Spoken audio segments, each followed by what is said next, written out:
नमस्ते एवरीवन। मैं sir doctor Ayush. मेरा पहला वीडियो है और बहुत ही सेंसिटिव टॉपिक पे मैं बोलने जा रहा हूँ। आई नॉट नो कि बहुत सही होगा या बहुत बुरा होगा, बट बोलना बहुत ज़रूरी है क्योंकि हम बात नहीं करेंगे तो बात बनेगी नहीं। और अगले लोग तो यही चाहते कि कोई बोले ही नहीं, क्योंकि उनको तो पता है ना कि डिवाइडेड रखो, मुंह बंद रखो, इन्हें डरा के रखो, बाकी तो ज़िंदगी बढ़िया चल ही रही है। जो कि 22 तारीख को पहलगाम में हुआ वो बहुत ही दुखद है। 28 लोगों की जान गई, जिसमें बताया जा रहा है कि 2 फॉरेनर्स भी हैं। तो ये बहुत ही दुखद है, और ये दुखद इसलिए है कि ये होना ही था। ये दुखद इसलिए भी है कि हमारे पास पहले इनका एक टेम्पलेट है जो चला आ रहा है, जिसको हम सुनना नहीं चाहते या समझना नहीं चाहते। हम एकदम कबूतर की तरह हो जाते कि हमने आंखें बंद कर ली, अब जो करेगी बिल्ली करेगी, बिल्ली चली जाएगी, मैं तो आँख बंद कर ली तो वो मुझे नहीं देख, मैं उसको नहीं देख रहा तो मुझे भी नहीं देख रही। इन रेडिकल जिहादियों की यही टेम्पलेट है। ये सेम चीज़ गाज़ा के थ्रू इज़राइल में करते हैं, उसके बाद इंडिया में करते हैं, उसके बाद ऑल ओवर द वर्ल्ड करते हैं। उस दिन भी वहाँ पे उन्होंने एक म्यूज़िक फेस्टिवल में टूरिस्ट और उनको मारा, और उसके बाद गाँव पे कब्जा किया। इनकी इतनी औकात नहीं है ना कि यहाँ पे बॉर्डर पार से उड़ते हुए आ जाएं और पता ना चले, क्योंकि हमारे पास टेक्नोलॉजी के साथ साथ वहाँ सेना के जवान भी हैं। ये तुम उड़ के आओगे तो तुम्हारा उड़ता कबूतर वहीं बन जाएगा। लेकिन अब ये पहाड़ों के बीच में, बड़ी दरारों के बीच में से घुस आते हैं, प्लस हमारे यहाँ के भी हैं, कहते हैं ना, मतलब है कुछ जिनके नमक का कहीं और ही हिसाब चल रहा है। तो 28 लोग की जान गई, और भी ये डेथ टोल बढ़ सकता है क्योंकि बहुत सारे लोग अभी जख्मी भी हैं। वो तो शुक्र है कि हमारी फोर्सेस का रिस्पॉन्ड टाइम अच्छा था, वरना और भी ज़्यादा जाने जाते। उसके बाद वहाँ पे मास रेप्स होते, और अगर हमारी फोर्सेस भी बाकी देशों की फोर्सेस का 7-8 घंटे 12 घंटे में पहुँचती वहाँ, तो वहाँ कुछ नहीं मिलता। वहाँ बच्चे जले हुए मिलते, मास रेप्स मिलते। अभी जो 28 मरे उनसे बहुत ज़्यादा लोग मरे हुए मिलते। ये तो कहा जाता है ना कि भाई हिंदू हो तो तुम मर जाओ, तुम्हारी औरतों को हम टिकरे से, माने गरिमा था, लूट में पकड़ा हुआ सामान, उनको हम जैसे भेड़ बकरी कुत्ता बिल्ली जैसे ट्रीट करना है वैसे ट्रीट करेंगे, स्लेव्स की तरह। और फिर कन्वर्ट, रेप और डाई, यही टेम्पलेट चल रहा है। 1990 में भी यही था, अभी भी यही है। तो हमारा रिस्पॉन्ड टाइम अच्छा था कि ये डेथ के बाद वहाँ पे इनको हमने रिस्पॉन्ड किया और उनमें से 2 को वहीं निपटाया, और आज बारामूला साइड में भी 2 को निपटाया है। तो आर्मी तो अपना हंटिंग सीज़न ऑन रखती है, लेकिन इस मामले में भी 3 सबसे बड़ी दिक्कत है मुझे। जब आपको पता है कि कश्मीर के अंदर ये चीज़ें होनी हैं, सबसे पहला सवाल तो मेरा है हिंदुओं से, तुम्हें और पहाड़ नहीं मिलते हैं? जम्मू और कश्मीर में जाना ही है, जबकि तुम्हें पता है कि कश्मीर साइड तुम जा रहे हो, वहाँ पे तुम्हें फंडामेंटली फॉरनर ही देखा जाता है। 370 हट गया, लेकिन 4 साल में उनकी वो नहीं हटी है मानसिकता। उनके हिसाब से तुम आज भी इंडियन हो और वो कश्मीरी हैं। वो कश्मीरी अपने आप को अलग समझते। हमारे यहाँ के जो बढ़िया बढ़िया अखबार, उनके हेडलाइंस देखो, 24 इंडियंस, 2 फॉरेनर्स एंड 2 लोकल्स। मतलब साले वो इंडियन नहीं थे, वो लोकल्स अलग से थे। 24 इंडियन टूरिस्ट। हम साला अपने ही देश में इंडियन टूरिस्ट हैं, और वो 2 लोकल्स हैं। चलो जो की डेथ हुई उनके लिए बुरा नहीं बोलना चाहिए, उन्होंने हो सकता उन्होंने भी उनको रोकने की कोशिश करी, मैं वहाँ नहीं था, जो रिपोर्ट्स पा रहे कि उन्होंने कोशिश करी उनको रोकने की। तो जो लिख रहे हैं ये, मैं तो पहले उनसे पूछता हूँ, किस कुत्ते के जन्म के हो भाई? तुम अपने ही देश के लोगों को इंडियन टूरिस्ट लिख रहे हो, कश्मीर में गए हो, और फिर 2 फॉरेन टूरिस्ट लिख रहे हो और 2 लोकल्स। तो रिपोर्टिंग के दल्लों का समझ नहीं आता है। चलो कोई नहीं, तुम्हारा हिसाब भी सही हो रहा है वैसे। दूसरी बात, जो हमारे हिंदूज हैं, जब तुम्हें पता है कि दिक्कतें हैं और इतनी शॉर्ट टाइम में भूल कैसे जाते हो यार? हाँ, बहुत जल्दी भूल जाते हो। अभी तो मोमबत्ती बना के फिर निकलोगे कैंडल मार्च पे। अभी वहाँ के भी तो निकल रहे हैं कैंडल मार्च पे, जो पीछे हंस रहे हैं, कि उनका तुम अंदर से मॉडस ऑपरेटर्स उनको पता है कि उनका क्लियर है भाई, काफिर था गया, कोई बात नहीं, यही चाहिए उन्हें। डेवलपमेंट, पैसा, अच्छी शिक्षा कुछ मतलब नहीं, उन्हें आखिरत से मतलब है। और तुम उनके लिए काफिर ही रहोगे, चाहे तुम इधर समझो, चाहे उधर समझो, चाहे मत समझो। दूसरा सवाल मैं पूछना चाहता हूँ, वो हमारी गवर्नमेंट से। हम आपके साथ पूरी तरीके से हैं, हमें पता है आपने 370 हटाया, शांति लाई और दुनिया भर के काम करे, वक्फ बिल हटाया, अमेंड किया, मतलब जितना हम 10 साल में सोच सकते हैं, 50 साल का काम आपने 10 साल में किया। और आप आगे भी अभी कुछ अच्छी चीज़ें लाएंगे, जैसे यूसीसी हो गया, फिर एनआरसी और सीए के साथ प्रॉपर इंतजाम रहेंगे हम आपके, हमारे को। मैं समझता हूँ बात, मैं ये भी समझता हूँ कि आप पीरियोडिकली सब बिल्कुल सही करके, बॉर्डर फेंसिंग्स वगैरह पूरी करके, फिर बांग्लादेशियों को उनकी सही जगह उनको पहुँचाएंगे, रोहिंग्या को यहाँ से हटाएंगे, मैं सब समझता हूँ। लेकिन मुझे एक चीज़, सिंपल छोटी सी चीज़ समझ नहीं आती है। जब आप इतना सब कुछ अच्छा कर रहे थे, जब आपने 370 हटा के यूटीज़ की फॉर्मेशन करी थी, तो कश्मीर और जम्मू को साथ क्यों रखा है? कश्मीर और जम्मू को जब तक आप साथ रखेंगे, इसका कोई सॉल्यूशन नहीं निकलेगा। आपने लद्दाख को अलग किया है, आपको जम्मू और कश्मीर को अलग अलग रखना है। हमेशा जम्मू ही सौतेले बेटे की तरह क्यों ट्रीट किया जाता है? सब कुछ तो कश्मीर को मिलना है। आपने वहाँ की वापस से पॉपुलेशन काउंटिंग कराई नहीं, आपने जम्मू और कश्मीर के अंदर से वापस से उनका क्लियर डिमार्केशंस करी नहीं, वापस से सीटों का बंटवारा और सीटों के पॉपुलेशन के रिगार्डिंग उनका सेपरेशन किया नहीं, आपने बस वापस से इलेक्शन करा दिया। आपको क्या मिला? जम्मू ने आपको ऐसी जगहों पे जितवाया जहाँ पे आपके जीतने के चांसेस माइनस थे, और कश्मीर में आप कभी नहीं जीतेंगे। आप जीतने की बात करते हैं, वहाँ 1 सीट या 2 सीट नहीं निकाल पाएंगे, क्योंकि उन जो वहाँ पे पॉपुलेशन रहते हैं उनका माइंडसेट क्लियर है। आप उनको पूरा भारत की संपत्ति दे दो, वो आपको वोट नहीं देंगे, उनका माइंडसेट क्लियर है। कश्मीर को आप 4 साल में वापस से नॉर्मलसी की तरफ ऐसे नहीं ला सकते।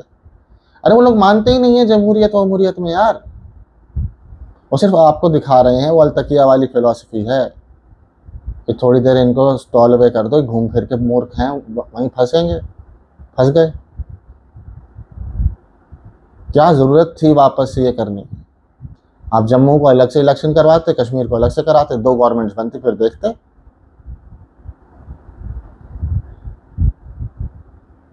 जहाँ दिक्कत है उसको कंटेंट छोटे एरिया में करते हैं, या फिर पूरा वापस उतना ही फैलाना होता है। चलिए, अब होम मिनिस्ट्री और एमईए भिड़ेंगे, अब इससे जो करना है नहीं करना है। लेकिन ये बात बिल्कुल भी सही नहीं। आखिर कब तक हिंदुओं को ये भुगतना पड़ेगा? साला पैंट उतरवा के हमारे वहाँ पे यह इस्लामिक वर्ष पढ़ो, नहीं बोल पाए, खतना हुआ है नहीं हुआ है, तुम हिंदू हो, मार दो गोली। साला भेड़ बकरी हैं। जब यहाँ से हिंदू कश्मीर जाता है, जिस होटल में वो ठहर रहा है उससे, क्योंकि वो हिंदू है, 3 से 4 गुना किराया लिया जा रहा है। अरे कुछ नहीं है भाई, घूम के आना, नॉर्थ ईस्ट घूम के आओ, इनसे 100 गुना अच्छा है।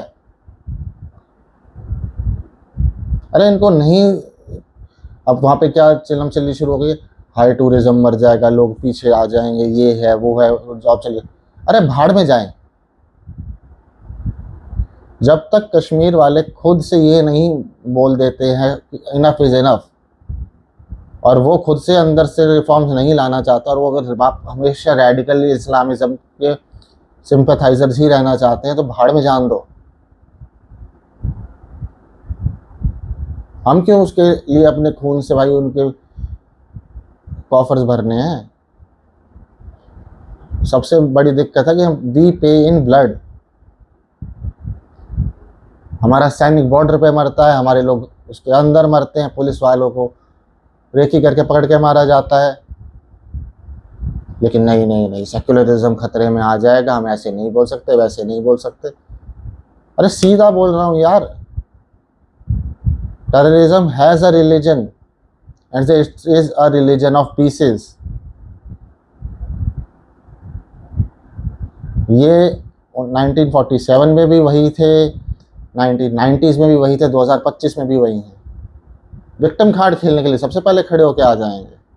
कल को देख लेना, हमारे यहाँ के कई सारे खड़े हो जाएंगे, अरे अरे आप ऐसे कैसे बोल सकते हो।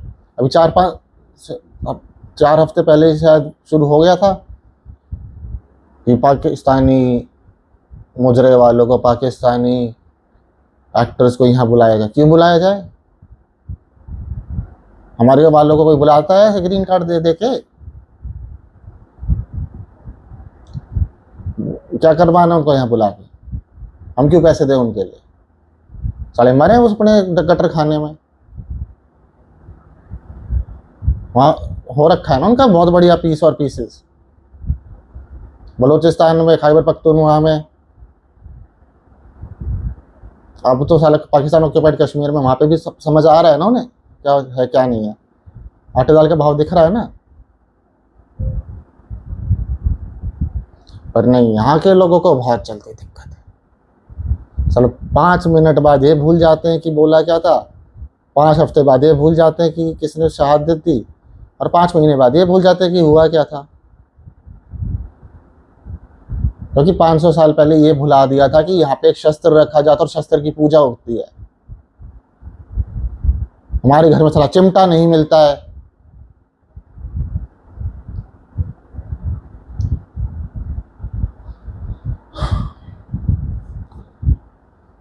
पुराणों में क्या लिखा है पढ़ा नहीं, ठीक है। शस्त्र विद्या ली नहीं, चाणक्य नीति का पता नहीं, शत्रु बोध है नहीं, किससे क्या बोलना है पता नहीं, करंट अफेयर्स का पता नहीं। 4 चीजें पता है, सुबह उठे, जॉब पे गए, वापस आए, IPL देखा, खाना खाया, सो गए। अगर यही करना है तो इससे ज्यादा काम तो मेरा कुत्ता करता है। एटलीस्ट घर की रखवाली के लिए खड़ा तो होता है। चलो कल किसी ने उसके पैर पे मार दिया, लंगड़ा रहा है लेकिन खड़ा है, आज भी खड़ा है, इसको पता है कि ये काम जरूरी है। हमें नहीं पता है काम क्या जरूरी है। और इसका खामियाजा पहले भी आर्मी भुगतती थी और वो जवाब देती थी। मुझे पता है आज भी आर्मी जवाब देगी, सेंट्रल गवर्नमेंट जवाब देगी, लेकिन अब की बार वैसे नहीं जैसे हर बार होता है। क्योंकि उनके लिए उनके सिविलियंस की वैल्यू 0 है, उनके सोल्जर्स की वैल्यू 0 है। आतंकियों की जो वैल्यू आपको पता ही है क्या है, कि गो एंड डाई, क्योंकि उससे तो फिर आखिरत में अच्छी जगह मिलेगी, 72 हूरें मिलेंगी, नदी में ऐसा पता नहीं क्या मिलेगा, जम जम पम जम, वो सब नहीं। वहाँ मारो जहाँ उनकी ऐसी तैसी हो जाए। अगर पाकिस्तान ही कर रहा है तो उसके हिसाब के सामने ही मारो। हाँ, ये और दिक्कत है साला, मिलिटेंट और टेररिज्म। मिलिटेंट और टेररिस्ट का अलग अलग बनाना, ये नहीं वो तो मिलिटेंट है, टेररिस्ट नहीं।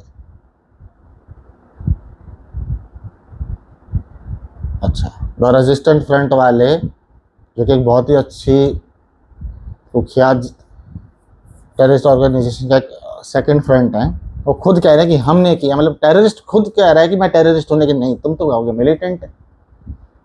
वरना फिर रिलीजन आ जाता है, रिलीजन ऑफ पीसेस नहीं बोल सकते, सेकुलरिज्म है। अरे भाड़ में गया सेकुलरिज्म है, क्या करें, कटते रहें? तो एक काम करते हैं, लाइन में खड़े हो जाते, खत्म करो। हिंदुस्तान में हिंदू ही पहला और आखिरी ऐसा शत्रु इन्हें मिला है जिसको हरा नहीं पाए।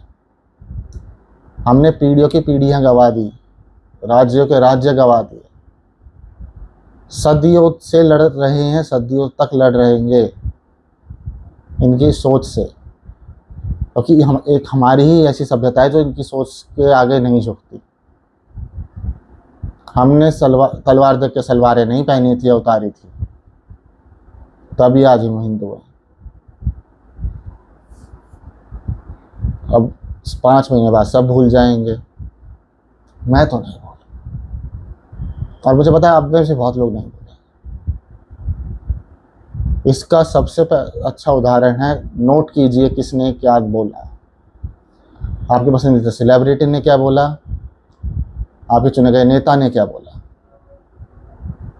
आपके घर के आसपास के जो होते हैं ना, मतलब जो समझदार अंकल होते हैं या अमन की आशा वाले खिलाड़ी हैं, जो भी है, उस बारे में कैसा व्यवहार करते हैं, क्या बोलते हैं, क्या सोच रखते हैं।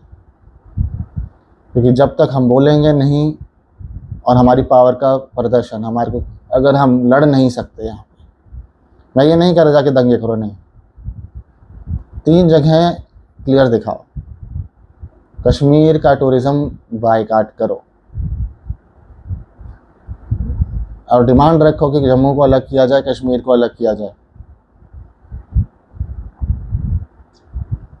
वहाँ के लोग इस हमारे ही दिए हुए पैसे को यूज़ करते हैं भाई, इंटरेस्ट को पकड़ने में और बुलाने में।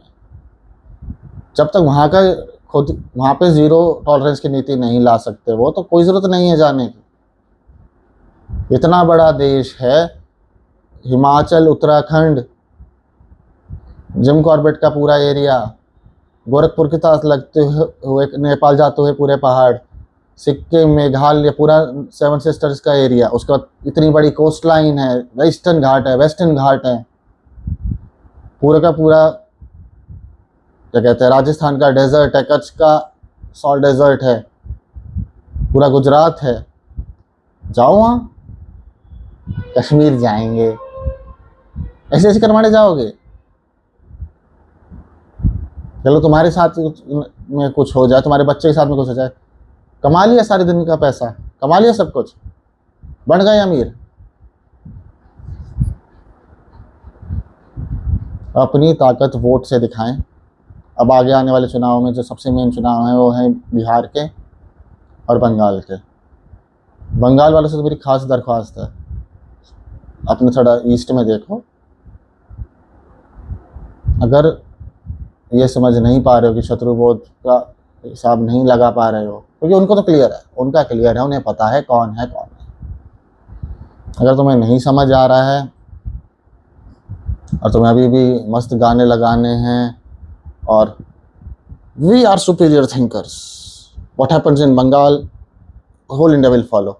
अरे इंडिया फॉलो, टट्टी पेशाब स्टेट बन के रह गया है तुम्हारा बंगाल, कोई जाना नहीं चाह रहा है, डेवलपमेंट के मामले में पीछे, हिसाब किताब के मामले में पीछे, अनारकी में सबसे आगे। अपने चुनावों में सोच के वोट देना कि अगली बार क्या होगा। सेम बिहार से है और सेम अब आगे आने वाले हर चुनाव में सारे हिंदुओं से, वरना हर बार वही होगा। आज कश्मीर में हुआ है, कल कहीं और होगा, कि तुम्हारा गले में ओम का लॉकेट देख के, तुम्हारे कलावा देख के, तुम्हारा बोलने का तरीका देख के, और कुछ नहीं समझा तो पैंट उतरवा के तुमसे भी बुलवा के देख लेंगे, तुम्हें मार देंगे। तुम्हारी पत्नी है, तुम्हारी छोटी बच्ची है, उसका रेप करेंगे, और छोटा बच्चा लड़का हुआ उसको जला देंगे। तो ये सब ना हो, इसलिए थोड़ा सोचो इस बारे में, अकल लाओ, और अपनी पावर जहाँ दिखानी है वहाँ दिखाओ। Show your self in elections. क्यों ऐसा होता है कि साला हिंदू एरिया में 50% वोट नहीं डल रहे हैं, और फिर तो हमारे को सरकार से दिक्कत है। अरे सरकार वालों को भी तो होना चाहिए कि भाई तुमसे दिक्कत है, क्यों नहीं जाते वोट डालने। पूरा दिन छुट्टी मिलती है, और ऐसा तो नहीं कि 1 घंटे का इलेक्शन का टाइम होता है। सुबह 7 बजे से शाम को 6-7 बजे तक चल रहा है। सरकार कह रही है भाई कभी आ जाओ, 10 मिनट के लिए आ जाओ यार, सुबह अर्ली मॉर्निंग आ जाओ, दोपहर में आ जाओ, शाम। लेकिन नहीं, तुम्हारे तो पिकनिक मनानी है, तुम्हें तो ये करना है, वो करना है। अगर तुम अपनी बेसिक ड्यूटीज नहीं करोगे तो सरकार के ऊपर ब्लेम नहीं डाल सकते हर चीज़ का।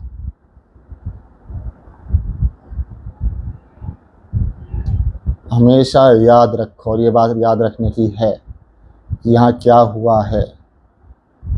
ये याद रखो, वोट डालते वक्त, सामान खरीदते वक्त, अपनी अगली हॉलीडे बुक करते वक्त, ठीक है, याद रखो कि तुम्हारा दिया हुआ योगदान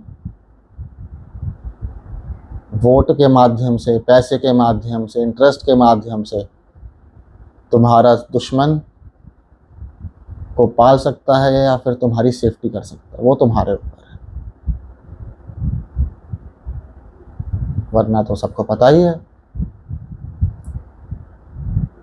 क्योंकि उनको तो अलतकिया पता है ना कि क्या हुआ, 30 साल बीजेपी रह लेगी, फिर हम बाद में देख लेंगे। क्योंकि उनका क्लियर है भाई, उनको टाइम काटना है, टाइम काटने के बाद फिर हमें काटना है। और हमारी गवर्नमेंट उतनी ही स्ट्रांग है जितना स्ट्रांग हम उसको बनाना चाहते हैं। और कल साला कोई खड़ा होकर चिल्लम चिल्ली करना शुरू करे, गवर्नमेंट ने ये कर दिया, वो कर दिया, ये गलत, पहले तो उसको बायकॉट करो। ये टाइम गवर्नमेंट के साथ खड़े होने का है, ये टाइम उन लोगों की फैमिलीज के साथ खड़े होने का जिन्होंने वहाँ पे अपनी जान खोई है, और ये टाइम हिंदू को एक साथ खड़े होने का है। वहाँ कोई जात पात नहीं पूछ रहा कि तू जाट है, गुज्जर है, ब्राह्मण है, बढ़िया है। कोई SC ST में नहीं घुस रहा कि चमार हो, कुर्मी हो, क्या नहीं हो। भाई ब्राह्मण हो, क्षत्रिय हो, कायस्थ हो, दरिद्र हो, कोई नहीं पूछेगा।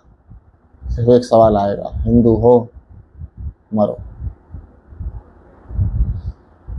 और इससे बचना सबसे आसान तरीका है, show your support to the government, to your arm forces, and जब मौका आए तब सही से चुनिए।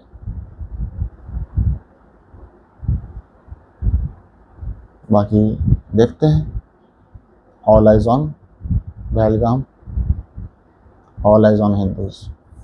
जय हिंद, जय भारत।